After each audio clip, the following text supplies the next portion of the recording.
तो फ्रेंड्स इस सीरीज में जो हमारा नेक्स्ट क्वेश्चन है वो साइक्लोप्रोपाइल मिथाइल क्लोराइड का रिएक्शन हाइड्रोक्साइड से कराया हुआ है। इसी से रिलेटेड एक और क्वेश्चन जो प्रीवियस ईयर्स में पूछा गया है वो ये है, साइक्लोप्रोपाइल मिथाइल क्लोराइड का रिएक्शन वाटर मॉलिक्यूल से कराया गया है। दोनों एक जैसे हैं तो दोनों को एक साथ डील कर देते हैं। चलिए समझते हैं।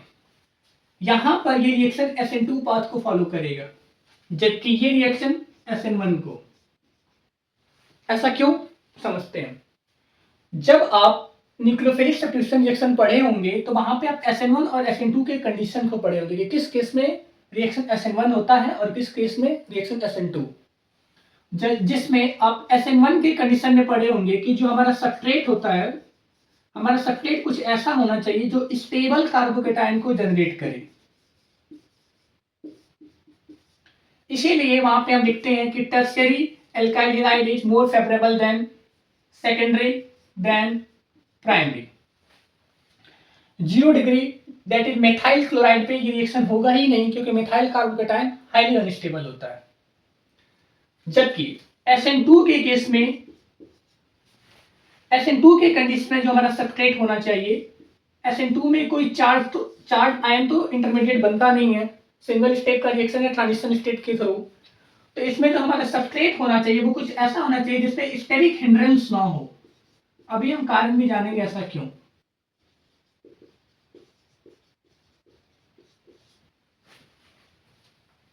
SN1 के लिए जो सबस्ट्रेट होना चाहिए वो स्टेबल कार्बोकेटायन को जनरेट करे, इसलिए टर्शियरी सबसे ज्यादा फेवरेबल होता है, देन सेकेंडरी और उसके बाद प्राइमरी।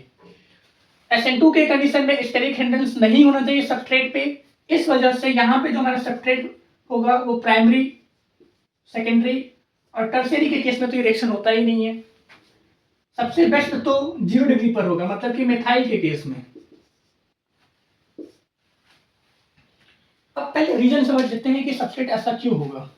तो देखिए, SN1 SN2 स्टेप का रिएक्शन है जिसमें फर्स्ट स्टेप में कार्बोकेटायन बनता है। कार्बोकेटायन स्टेबल होने के लिए वो जितना ज्यादा एल्काइल सब्स्टिट्यूटेड होगा, मतलब जितने ज्यादा उस पे एल्काइल ग्रुप लगे होंगे, वो अपने प्लस आई इफेक्ट से कार्बोकेटायन को स्टेबल करेंगे। इस वजह से टर्शियरी सबसे ज्यादा स्टेबल होगा, सेकेंडरी और उसके सबसे कम होगा प्राइमरी। इसी वजह से इसका रेट भी इस ऑर्डर में है। सबस्ट्रेट SN2 के केस में स्टेरिक हिंड्रेंस नहीं होना चाहिए, तो जहां पे सबसे कम स्टेरिक हिंड्रेंस होगा वहां पे रेट सबसे फास्ट होगा। ऐसा क्यों? तो ऐसा इसलिए क्योंकि इस रिएक्शन में जो न्यूक्लियोफाइल का अटैक होता है वो किसी इंटरमीडिएट पे नहीं बल्कि सबस्ट्रेट पे होता है। तो जब न्यूक्लियोफाइल का अटैक हो तो उसको कोई स्टेरिक हिंड्रेंस ना मिले, इस वजह से यहाँ पे इसका जो सबस्ट्रेट होना चाहिए वो ऐसा होना चाहिए जो स्टेरिक हिंड्रेंस ऑफर ना करे। सेकेंड कंडीशन है वो न्यूक्लियोफाइल का ही कंडीशन है। SN1 के केस में जो न्यूक्लियोफाइल होना चाहिए वो वीक होना चाहिए, और SN2 के कंडीशन में जो हमारा न्यूक्लियोफाइल हो वो स्ट्रॉन्ग होना चाहिए। इसका कारण क्या है? देखिए, SN1 के कंडीशन में जो न्यूक्लियोफाइल अटैक कर रहा है वो एक कंप्लीट पॉजिटिव चार्ज पे कर रहा है, तो complete positive charge ion highly electrophilic होगा, तो इस पे वीक न्यूक्लियोफाइल भी इजीली अटैक कर सकता है। इसकी तरफ जो इलेक्ट्रॉन डेंसिटी होगी वो हाईली इंटरेक्टेड होगा, इस वजह से इस पे अटैक करना बहुत इजी होगा और वीक न्यूक्लियोफाइल भी इसको इजीली अटैक कर सकता है। जबकि SN2 के केस में कोई चार्ज आयन इंटरमीडिएट नहीं बनता, तो यहाँ पे जो न्यूक्लियोफाइल होगा वो जब हाईली न्यूक्लियोफिलिक होगा, अपने इलेक्ट्रॉन पेयर को इजीली डोनेट कर सके, या ऐसा न्यूक्लियोफाइल जिसके पास हाईली इलेक्ट्रॉन रिच सेंटर हो, सिर्फ वही ऐसे सबस्ट्रेट पे अटैक कर सकते हैं। क्योंकि यहाँ पे कोई चार्ज आयन नहीं बनता, डायरेक्ट सबस्ट्रेट पे अटैक होता है, इस वजह से यहाँ पे जो न्यूक्लियोफाइल होगा वो स्ट्रॉन्ग होना चाहिए। इतने कंडीशंस काफी हैं अपने क्वेश्चन को सॉल्व करने के लिए, तो अपने क्वेश्चन पर आ जाते हैं। देखिए, इस केस में जो हमारा सबस्ट्रेट है वो प्राइमरी है, यहां भी जो हमारा सबस्ट्रेट है वो प्राइमरी है 1 डिग्री का, तो ये तो कॉमन है।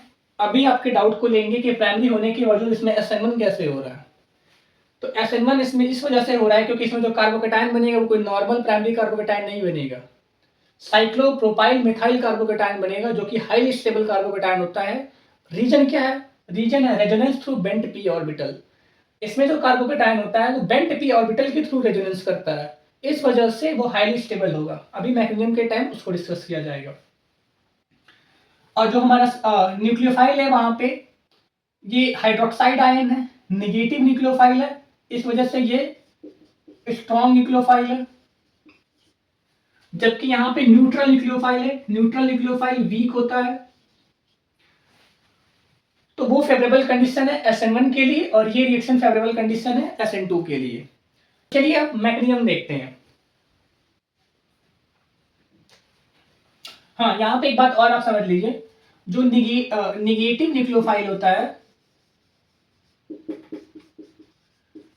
वो स्ट्रॉन्गर न्यूक्लियोफाइल होता है as compare to neutral nucleophile, क्योंकि इसके पास इलेक्ट्रॉन डेंसिटी ज्यादा होगा तो ये अपने इलेक्ट्रॉन पेयर को इजीली डोनेट कर सकता है। एग्जाम्पल के तौर पे वाटर और हाइड्रोक्साइड आयन, इन दोनों के केस में जो हाइड्रोक्साइड आयन है वो ज्यादा बेटर न्यूक्लियोफाइल है, स्ट्रॉन्ग न्यूक्लियोफाइल है। अब अपने मैकेनिज्म पे आ जाते हैं। आप जानते हैं SN2 रिएक्शन सिंगल स्टेप का रिएक्शन है, ट्रांजिशन स्टेट के थ्रू ये होता है। तो मैं यहाँ पे मैकेनिज्म लिख दे रहा हूं।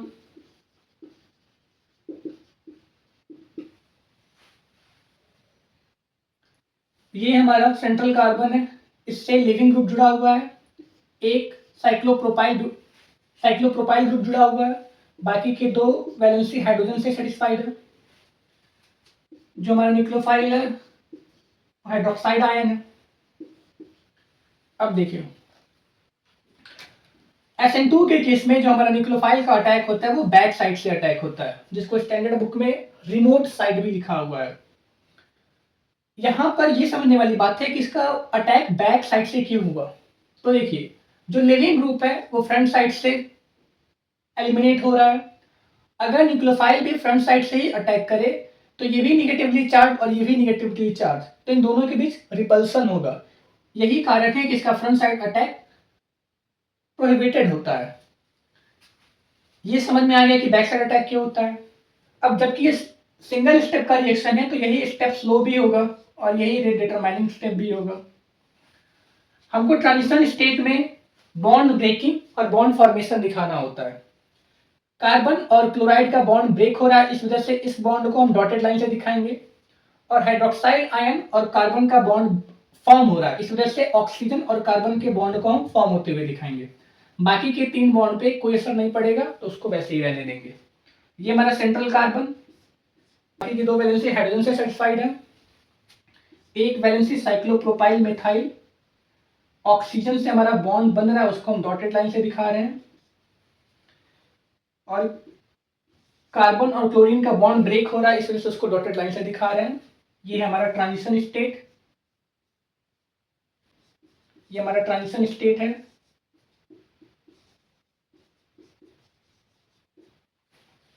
और फाइनली जब क्लोराइड आयन एलिमिनेट हो जाएगा तो हमको प्रोडक्ट मिल जाएगा। प्रोडक्ट में जो कन्फिग्रेशन होगा वो इन्वर्टेड कन्फिग्रेशन होगा, क्योंकि जो न्यूक्लियोफाइल का अटैक हुआ है वो बैक साइड से हुआ है। लेकिन ये कन्फिग्रेशन इन्वर्टेड कन्फिग्रेशन मीनिंगफुल तभी होगा जब सबस्ट्रेट हमारा कायरल हो। कायरल का मतलब ये है कि इस कार्बन की चारों वैलेंसी अलग अलग होनी चाहिए। यहाँ पे इसकी 2 वैलेंसी हाइड्रोजन से सेटिस्फाइड है, इस वजह से कायरल नहीं है। जब कायरल नहीं है तो ये ऑप्टिकली एक्टिव नहीं होगा, और जब ऑप्टिकली एक्टिव नहीं होगा तो इसके लिए स्टीरियोकेमिस्ट्री की बात करना मीनिंगलेस है। इस वजह से जो प्रोडक्ट बना है हम उसको कैसे भी दिखा सकते हैं। अगर यहाँ पे ऑप्टिकली एक्टिव सबस्ट्रेट होता तो यहाँ पे वाल्डन इन्वर्जन होता, तब हमें पता चलता। वाल्डन इन्वर्जन तो यहाँ भी हुआ है, मतलब यहाँ भी प्रोडक्ट बैक साइड अटैक से ही बना है, लेकिन इस सबस्ट्रेट ऑप्टिकली एक्टिव ना होने की वजह से हम प्रोडक्ट में बता नहीं पाएंगे कि जो कन्फिग्रेशन है वो इन्वर्टेड हुआ है। तो ये मैकेनिज्म है हमारा SN2 का। अब बात करते हैं SN1 रिएक्शन का केस। तो देखिए SN1 रिएक्शन में जो स्टेप फर्स्ट होता है हमारा वो फॉर्मेशन ऑफ कार्बोकेटायन होता है। तो हम कार्बोकेटायन फॉर्म कर लेते हैं, मतलब फर्स्ट स्टेप में कार्बोकेटायन के फॉर्मेशन को शो कर देते हैं। इसमें फर्स्ट स्टेप ही स्लो होता है।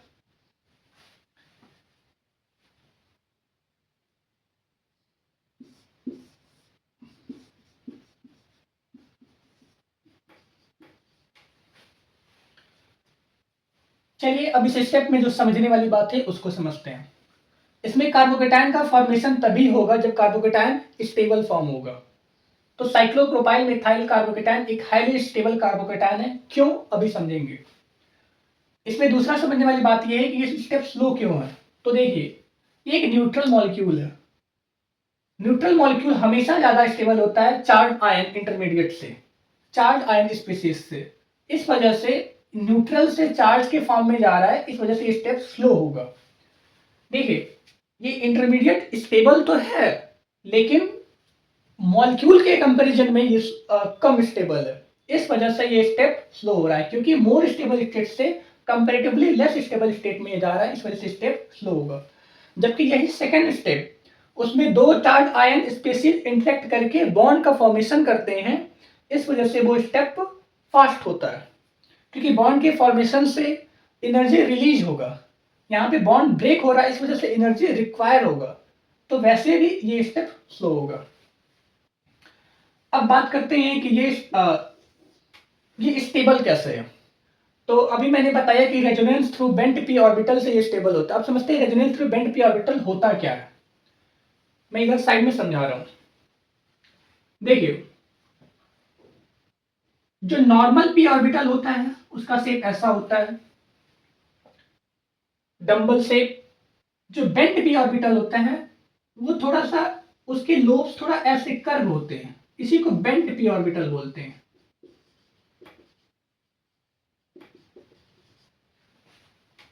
यहां देखिए, इसमें जो साइक्लोप्रोपाइल रिंग बना हुआ है,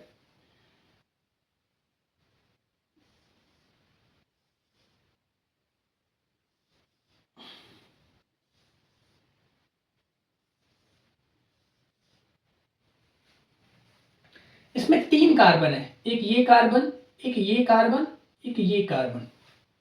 और जो तीनों कार्बन में जो p ऑर्बिटल है वो बेंट p ऑर्बिटल है। इस बेंट p ऑर्बिटल होने की वजह से इस साइक्लोप्रोपाइल रिंग में हाईली स्ट्रेन होगा, ये हाईली स्ट्रेन होंगे। इस वजह से ये चाहेंगे कि हमारा स्ट्रेन रिलीज हो। अब जब यहाँ पे साइक्लोप्रोपाइल मिथाइल कार्बोकेटाइन बन गया, तो यहाँ पे एक वैकेंट p ऑर्बिटल आ गया।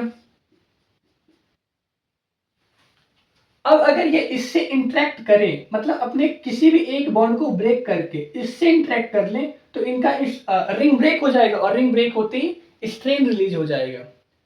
अभी मैं इसके तीनों रेजोनेटिंग फॉर्म को बनाकर दिखा रहा हूं। इस फिनोमेना को resonance through bent p orbital कहते हैं, क्योंकि यहाँ पे जो p ऑर्बिटल है वो बेंट है, और इसके थ्रू जो रेजोनेंस हो रहा है इसलिए उसका नाम पड़ा resonance through bent p orbital, और इसी को डांसिंग रेजोनेंस भी कहते हैं। देखिए, जो हमारा फर्स्ट स्टेप में जो कार्बोकेटाइन बना था वो हमारा साइक्लोप्रोपाइल मिथाइल कार्बोकेटाइन बना था। मैं इसको नंबरिंग कर दे रहा हूं ताकि आगे समझने में कंफ्यूजन ना रहे। देखिए, जो हमारा सेकंड और थर्ड कार्बन है इसके बीच जो बॉन्ड बना है, इस बॉन्ड में इन दोनों कार्बन के इलेक्ट्रॉन इन्वॉल्व होंगे। अब देखिए, अगर ये बॉन्ड ब्रेक हो तो यहाँ पे दो पॉसिबिलिटीज है। फर्स्ट केस में हम ये मान रहे हैं कि ये बॉन्ड ब्रेक हो रहा है और थर्ड और फर्स्ट कार्बन के बीच एक बॉन्ड फॉर्म हो रहा है, मतलब ये बॉन्ड इसका p ऑर्बिटल इसके p ऑर्बिटल से ओवरलैप करके एक बॉन्ड का फॉर्म किया। अब देखिए, क्योंकि थर्ड कार्बन का फर्स्ट कार्बन से बॉन्ड बना है, जिसमें ये सेकेंड कार्बन वाले और थर्ड कार्बन इन दोनों का इलेक्ट्रॉन इन्वॉल्व हुआ, इस वजह से जो सेकेंड कार्बन पे पॉजिटिव चार्ज आ जाएगा और थर्ड कार्बन का फर्स्ट कार्बन से एक बॉन्ड बन जाएगा। ये हमारा फर्स्ट कार्बन, ये सेकेंड कार्बन, ये थर्ड कार्बन, ये फोर्थ कार्बन।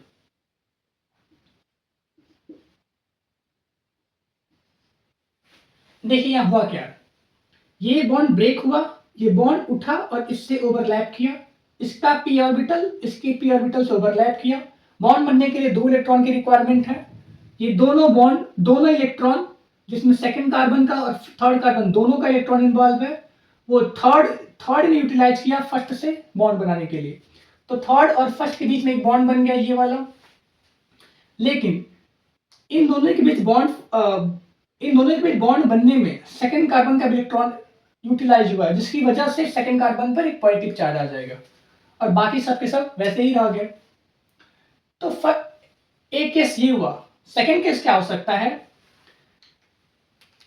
अब इस पर हम ये मान ले रहे हैं कि सेकंड ने फर्स्ट के साथ इंटरेक्ट करके एक बॉन्ड बनाया, जिसकी वजह से थर्ड पर एक पॉजिटिव चार्ज आ जाएगा।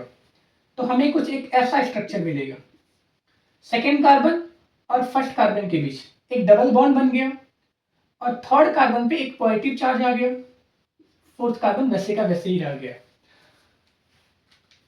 तो देखिए यहाँ पे टोटल हमें 3 कैनोनिकल फॉर्म मिला, 3 रिजोनेटिंग स्ट्रक्चर मिला, जिसमें 3 अलग अलग एटम पर जो पॉजिटिव चार्ज है वो डीलोकलाइज कर रहा है।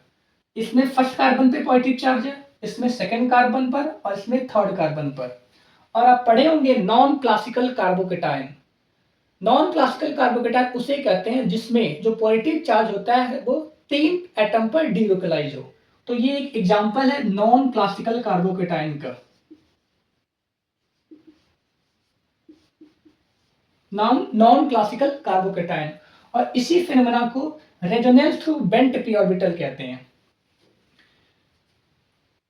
अब जो हमारा सेकंड स्टेप है, जहां से हमारा सेकंड स्टेप स्टार्ट हो रहा है, जिसमें हमारा वाटर न्यूक्लियोफाइल है, अब उसके पास 3 ऑप्शन है। वो चाहे तो इस पे अटैक कर दे और एग्जैक्टली जैसा प्रोडक्ट था, जैसा रिएक्टेंट था, वैसा ही एक प्रोडक्ट मिल रहा है हमें।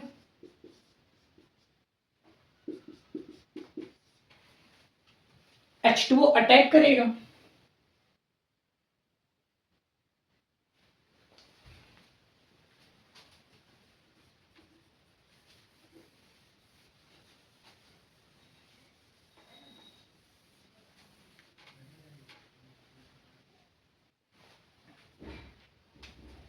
अब देखिए सेकेंड स्टेप में जो हमारा न्यूक्लियोफाइल है उसके पास 3 ऑप्शन है।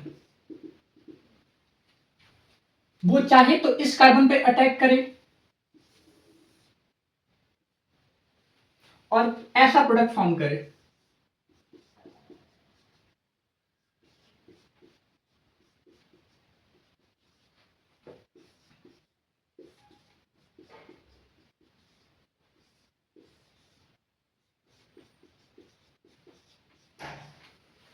तो इससे हमें एक ये प्रोडक्ट मिल गया। बस जहां क्लोराइड था, लिविंग ग्रुप था, वहां पे न्यूक्लियोफाइल आकर लग गया। जरा मैं देख लूं कैमरे में आ रहा है कि नहीं।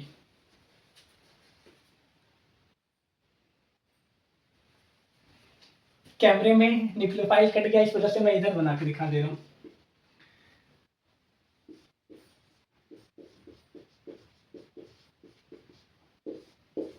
तो हमें एक प्रोडक्ट ये मिल गया। अब देखिए न्यूक्लियोफाइल के पास जो सेकंड ऑप्शन है वो ये है कि वो इस कार्बन पे अटैक करे, जिसकी वजह से हमें ये प्रोडक्ट मिल जाएगा।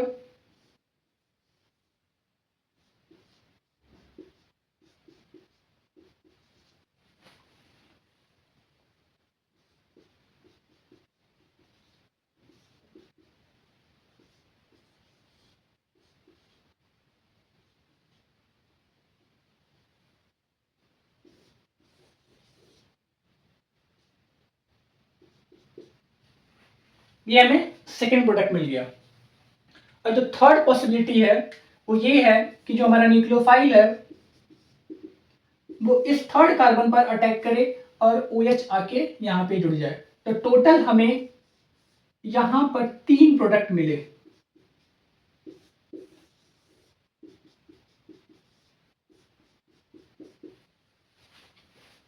तो ये हमारा रिएक्शन कंप्लीट हुआ।